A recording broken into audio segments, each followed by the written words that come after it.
Representative Moody. Present. Justice Guzman. Here. Quorum is present. Okay, a quorum is... And let me say this.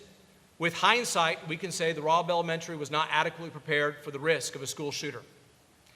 The school's 5-foot fence was inadequate. Despite a policy of locked doors, there was a regrettable culture of noncompliance. In fact, all 3 exterior doors to the building were unlocked that day, and multiple interior doors were not secured the day of the shooting. When I talked about the false sense of security, I do not believe that Uvalde Consolidated or Robb Elementary is the only school with these issues in it. I've talked to enough other educators around the state to believe this is a wider problem that we need to continue to look at.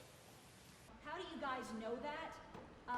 And when will, are y'all going to have experts? Will families know? We also talk in this report about the failures of law enforcement. There's really 2 categories to think about when we talk about this. There is an early decision to treat this as an active shooter versus a barricaded subject situation. If you know, and the training and standards we set for officers is if you know there's active shooting, active killing going on, or somebody is dying, the standard is you have to continue to do something to stop that killing or stop that dying. That day, several officers in the hallway or in that building knew or should have known there was dying in that classroom.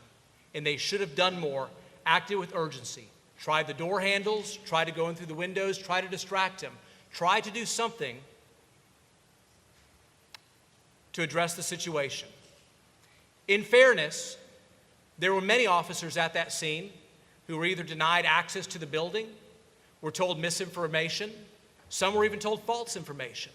After the shooting itself, why weren't families given answers and information immediately? Let me say, everyone who came on the scene talked about this being chaotic. The training suggests that that chaos should not happen.